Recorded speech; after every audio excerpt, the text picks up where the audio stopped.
అప్పుల బాధలు వెంటాడుతున్నాయా? అయితే 6 JVR వారి జాతిరత్నాలు ధరించండి. నమస్తే. ప్రస్తుతం నాతో పాటు అనలిస్ట్ కట్టా కార్తిక్ ఉన్నారు. మాట్లాడదాం వారితో. కార్తిక్ గారు నమస్తే అండి. నమస్తే అండి. కార్తిక్ గారు, ఉప్పాల హారిక గుడివాడలో మొన్న వైఎస్ఆర్ కాంగ్రెస్ పార్టీ మీటింగ్ సమయంలో ఎలాంటి రభస జరిగిందో మనం చూసాం. వైసీపీ తెలుగుదేశం పార్టీ కార్యకర్తలు బాహాబాహి దిగారు. అక్కడ Uppala Harika ZP chairperson, BC సామాజిక వర్గం మహిళ, ఆమెని లిటరల్గా కర్రలు రాడ్లతో ఇక దాడికి వెళ్ళిపోయారు. ఆమె చంపే కుట్ర టీడీపీ చేసిందనేది వైసీపీ వర్షన్. వైసీపీ అనుకూల మీడియాలో పెద్ద ఎత్తున దీని మీద చర్చలు చేస్తూ ఉన్నారు. ఏం చెప్తారు దీన్ని? ఉప్పాల హారిక మీద జరిగిన దాడిని నేను ఖండిస్తాను. హారిక మీద మాత్రమే కాదు, ఏ నాయకుడి మీద, ఏ మహిళ మీద, ఏ సామాజిక వర్గం మీదైనా దాడి జరిగినా నేను ఖండిస్తాను. ఎవరి మీద దాడి చేసినా మనం ఖండించాల్సిందే. దాడి అనేది ప్రజాస్వామ్యంలో సరైన పద్ధతి కాదు.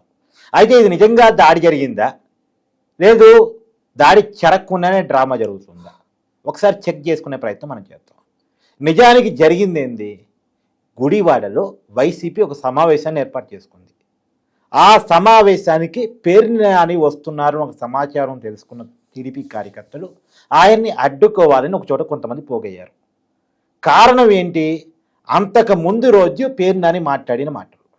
ఏమన్నాడు అతను అన్న మాటలు ఏంటి అంటే, ఏది రప్ప అని చెప్పేసి ఎందుకు మరుగుతారు, మొరగొద్దు, చీకట్లో ఏదో చేసేయాలి కనుగొట్టేసి, తర్వాత ఏమీ తెలియనట్టు ఏమైందిరా ఏం జరిగిందిరా అని చెప్పేసి రావాలి అని మాట్లాడాడు. అంటే ఎవరిని ఉద్దేశించి, ఏం చేయాలని? ఇది కరెక్ట్ కాదు కదా, దీని మీద నిలదీద్దామని కొంతమంది అక్కడ కార్యకర్తలు గుమ్ముగుండు మాట వాస్తవం. మరి పేరునాని ఆ మీటింగ్ ఎందుకు వస్తున్నాడు అంటే, కృష్ణా జిల్లా వైసీపీ పార్టీ అధ్యక్షుడి హోదాలో గుడివాడలో జరిగే మీటింగ్కి వస్తున్నాడు. తర్వాత కొడానాని కూడా వస్తాడేమో అని టీడీపీ కార్యకర్తలు అనుకున్నారు. ఎందుకంటే గతంలో కొడానాని ఎలా పడితే అలా మాట్లాడేవాడు కదా, చంద్రబాబు నాయుడిని, నారా లోకేష్ని, వాళ్ళ కుటుంబాన్ని ఎలా పడితే అలా మాట్లాడేవాడు కదా.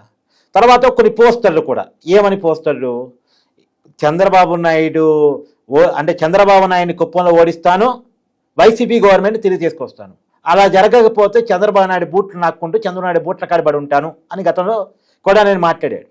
ఆ మాటని గుర్తు చేస్తూ చంద్రబాబు నాయుడు బూట్ల కాడ కొడానాన్ని పెడుతూ కొన్ని పోస్టరు టీడీపీ కార్యకర్తలు కొంతమంది ఉంటారుగా, వాళ్ళు కట్టారు. కడితే ఆ పోస్టర్స్ కొంత వీళ్ళకి ఇబ్బందికరంగా ఉంటాయి కాబట్టి వైసీపీ కార్యకర్తలు చించేసే ప్రయత్నం చేశారు. అక్కడ వాళ్ళిద్దరి మధ్య, వైసీపీ కార్యకర్తలకు టీడీపీ కార్యకర్తల మధ్య ఘర్షణ వాతావరణం ఏర్పడింది. ఆ ఘర్షణ వాతావరణం ఏర్పడే క్రమంలో కొంతమంది టీడీపీ కార్యకర్తలు ఇంకొంతమంది గ్యాదర్ అయ్యారు. గ్యాదర్ అయిన క్రమంలో వైసీపీ అధినాయకత్వానికి పరిస్థితి అర్థమైపోయింది. పేరునాని అక్కడికి వచ్చినా, కొడానాని అక్కడికి వచ్చినా గొడవ అయ్యే అవకాశం ఉంది అన్న విషయం అర్థమైన తర్వాత వాళ్ళిద్దరిని పక్కన పెట్టి వాళ్ళని పంపకుండా అదే దారిలో ఈ హారికని పంపించారు. ఉప్పాల హారిక వాళ్ళ హస్బెండ్ ఉప్పాల రాము వాళ్ళని పంపించారు. అంటే వీళ్ళ మీద దాడి చేస్తే రాజకీయం చేయొచ్చు కదా అనుకున్నారేమో, చేయొచ్చు అనుకున్నారేమో అనుమానానికి కూడా నేను కారణం తర్వాత చెప్తాను నీకు. వీళ్ళిద్దరిని పంపించారు. వీళ్ళిద్దరిని పంపించిన తర్వాత కొంతమంది, ఇప్పుడు వస్తున్నటువంటి సమాచారం మేరకు చెప్తున్నాను, వైసీపీ కార్యకర్తలే టీడీపీ కండువాలు కప్పుకొని కూడా అక్కడికి వచ్చారట. తర్వాత ఉప్పాల హారిక కారును వీళ్ళు అడ్డుకున్నారు. అదే కారులో పేరునాని కూడా ఉన్నారేమో, ఏదో మొత్తానికి అడ్డుకున్నారు. అడ్డుకున్న తర్వాత కొంత వదిలేసే ప్రయత్నమే చేశారు. పోలీసులు వచ్చారు, వాళ్ళని వదిలేసే ప్రయత్నం, పోలీసు రక్షణగా వాళ్ళు తీసుకెళ్లే ప్రయత్నం చేశారు. ఎందుకంటే జడ్పీ చైర్పర్సన్ ఆవిడ ఇప్పటికే ఉన్నారు. తర్వాత జడ్పీ చైర్పర్సన్ అంటే ప్రథమ పౌరుల జిల్లాకు సంబంధించిన ఆవిడ తీసుకెళ్లే ప్రయత్నం చేస్తే ఆమె కావాలని పోలీసుల్ని వాళ్ళ హస్బెండ్ ఉప్పాల రాము నోటికి వచ్చినట్టు తిట్టారు, లాబూతులే తిట్టారు అక్కడ ఉన్న కార్యకర్తని, పోలీసులని. ఇప్పుడు సహజంగా అసలు హారిక మీద దాడి చేయాలని కానీ, ఉప్పాల రాము గారి మీద దాడి చేయాలి కానీ వాళ్ళెవరికీ లేదు, అక్కడ ఇంటెన్షనే లేదు. కానీ ఆ బూతులు తిట్టిన వీడియో కూడా బయటకు వైరల్ అవుతుంది. ఆ వీడియో ప్రకారం వీళ్ళకి సహజంగా అసలే పేరునాని మీద కొడానాని మీద కోపంతో వాళ్ళు అడుగుకుందామని అక్కడ ఉన్న కార్యకర్తలకి వీళ్ళు బూతులు తిట్టేసరికి వీళ్ళ మీద కూడా దాడి చేసే ప్రయత్నం జరిగిందట. దాంట్లోకి టీడీపీ కార్యకర్తల ముసుగులో దాడిన కొంతమంది వైసీపీ కార్యకర్తలు ఏకంగా కొంత ఘర్షణ దాడి చేశారు. సరే, వాళ్ళు ఎవరు గుర్తింపు, వాళ్ళ మీద ఎవరు కేసు నమోదవుతుంది అనేది ఇప్పుడు ఇన్వెస్టిగేషన్ జరుగుతుంది. కొంతమందిని అరెస్ట్ చేశారు కూడా, అయిపోయింది ఇప్పటికి. అయితే ఇప్పుడు నిందాక చెప్పాను కదా, వైసీపీ కార్యకర్తలు టీడీపీ కార్యకర్తల ముసుగులో వచ్చి దాడి చేసి ఉంటారు అని అనుమానం ఎందుకు వస్తుందంటే, తర్వాత లీక్ అయిన పేరునాని ఆడియో కాల్. పేరునాని ఒక ఆడియో కాల్ లీక్ అయింది. ఏమని లీక్ అయింది? బీసీ మహిళ మీద దాడి జరిగింది అనేది మనం ప్రొజెక్ట్ చేస్తూ దీన్ని నారా లోకేష్ గారికి అంటగడుతూ రాష్ట్ర వ్యాప్తంగా ధర్నా చేయాలి, గోల చేయాలి, రచ్చ చేయాలి. ఇది నేను చెప్తే కాదు, నాయకుడు చెప్తే అందరూ పాటిస్తారు కాబట్టి నాయకుడి చేత చెప్పించండి అని చెప్పేసి పేరు నాని ఎవరికో అధిష్టాన పెద్దలకి ఫోన్ చేసి చెప్తున్న వీడియో ఒకటి వైరల్ అయింది. అంటే ఏంటి వీళ్ళ ఉద్దేశం? మొత్తంగా రాష్ట్రంలో రచ్చ చేయాలి, వీళ్ళ ప్లానే అది. ముందు రోజు పేరు నాని మాటలు మాట్లాడడానికి కారణం అదే. తర్వాత రోజు వీడియో కాల్లో చాలా క్లియర్గా వాళ్ళ ప్లాన్ ఏంటో అర్థమైపోయింది. రాష్ట్ర జనాలు మొత్తం చూశారు వాళ్ళ ప్లాన్ ఏంటి, వాళ్ళు ఏమనుకుంటున్నారు అనేది. దాన్ని చాలా క్లియర్గా నువ్వు నేను కలిసి వీడియో చేశాం, నేను చాలా క్లియర్గా ఎక్స్ప్లెయిన్ చేశాను. వైసీపీ అనుకునేది ఏంటంటే రాష్ట్రంలో అమరావతి నిర్మాణం కనుక జరిగిపోతే, నిజంగా కంపెనీల ల్యాండింగ్ కనుక జరిగిపోతే, ఉద్యోగాల కల్పన కనుక జరిగిపోతే, అభివృద్ధి అనేది కళ్ళ ముందు కనపడితే రేపు ఒక సంక్షేమ పథకం అటైనా ఇటైనా ప్రజలు పెద్ద పట్టించుకోరు.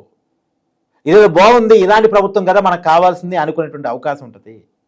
కాబట్టి మళ్ళా కూటమి వైపు జనాలు మరొకసారి 2029 అధికారాన్ని ఇస్తారు, మనకి ఇదే గతి పట్టే అవకాశం ఉంటుంది అనే కారణం చేత మనం కట్టలేని అమరావతిని కూటమి కట్టడానికి వీల్లేదు, మనం తీసుకురాని కంపెనీలని కూటమి తీసుకురావడానికి వీల్లేదు, మనం కల్పించలేని ఉద్యోగాలని కూటమి కల్పించడానికి వీల్లేదు, మనకి తీరి కూటమి పరిపాలనకి మధ్య ఉన్న తేడా ప్రజలకు అర్థం కావడానికి వీల్లేదు. అర్థం కాకుండా ఉండాలంటే ఏం చేయాలి? అమరావతిని డిస్టర్బ్ చేయాలి, ఇన్వెస్ట్మెంట్స్ ఆపాలి. ఆపాలంటే ఏం చేయాలి? వైసీపీ పెరిగిందనేటువంటి ఒక దాన్ని పారిశ్రామికవేత్తల్లో పంపించాలి.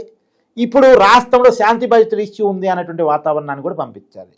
ఇప్పుడు రాష్ట్రంలో శాంతి భద్రతల వాతావరణాన్ని డిస్టర్బ్ చేయాలంటే అవతల వాడిని రెచ్చగొట్టాలి, గిల్లాలి, గిచ్చాలి, తిట్టాలి, అవసరమైతే కొట్టడానికి పోవాలి. అవతల వాడు తిరగబడ్డాడనుకో, చూసారా నా మీద దాడి జరిగిందని ఏడవాలి, రచ్చలు చేయాలి. ఇది ఒక ప్లాన్గా కనపడతా ఉంది. ఇప్పుడు పిన్ పాయింట్ ఇక్కడ నీకు ప్లాన్ అర్థమైపోయింది కదా. ఈ ప్లాన్ని హారిక గారి మీద జరిగిన దాడిని పోల్చి చూసుకో, నీకే ప్లాన్ అర్థమైపోతుంది ఏ రకంగా వీళ్ళు ప్లాన్ చేస్తుంటారు. ఓకే, కాబట్టి ఇది రాష్ట్రంలో జరుగుతున్నటువంటి ఒక అసాంఘికమైనటువంటి కార్యక్రమం. జగన్మోహన్ రెడ్డి గారి పర్యటనలో సత్తెనపల్లిలో 3 చనిపోయటానికైనా, తర్వాత గంజాయి బ్యాచ్ని పరామర్శించడానికైనా, పొగాకు బేలం తొక్కటానికైనా, మామిడికాయలను తొక్కటానికైనా, హెలికాప్టర్ ధ్వంసానికైనా ఒకదానికొకటి నువ్వు పోల్చి చూసుకున్నప్పుడు నీ కనపడే ఒక కామన్ కారణం వైసీపీ ఎజెండా. ఆ వైసీపీ ఎజెండా ఏంటంటే ఎట్టి పరిస్థితుల్లో రాష్ట్రంలో శాంతి భద్రతల ఇష్యూ క్రియేట్ చేయాలి, దాని ద్వారా వచ్చే ఇన్వెస్టర్స్ని భయపెట్టాలి, అంతర్జాతీయ జాతీయ కంపెనీలని భయపెట్టాలి. ఎందుకు వచ్చిన కూడా ఆంధ్రప్రదేశ్లో కులాల కొట్టాటుంది, పార్టీల కొట్టాటుంది, సామాజిక కొట్టాటుంది, 2 వర్గాల కొట్టాటుంది. ఇక్కడ బాగోదు, ఈ రేపు అధికారంకి వస్తే వీళ్ళు తీసుకొచ్చినవన్నీ పారదోడతారు. కాబట్టి ఎట్టి పరిస్థితుల్లో ఆంధ్రప్రదేశ్లో రిస్కీ, ఆంధ్రప్రదేశ్ వద్దు, పక్కన తమిళనాడు పెట్టుకుందాం, కర్ణాటక పెట్టుకుందాం, గుజరాత్ పోదాం, ఉత్తరప్రదేశ్ పోదాం, ఇలా పోదాం తప్ప ఆంధ్రప్రదేశ్లో పెట్టుబడి పెట్టొద్దు అనేది ఇన్వెస్ట్మెంట్స్లో ఆలోచన రావాలి. దానికోసం చేస్తున్న ఒక కుటీర ప్రయత్నం అని నేనైతే అనుకుంటున్నాను. చూద్దాం నెక్స్ట్ పరిణామాలు మళ్ళీ మాట్లాడదాం. Thank you very much.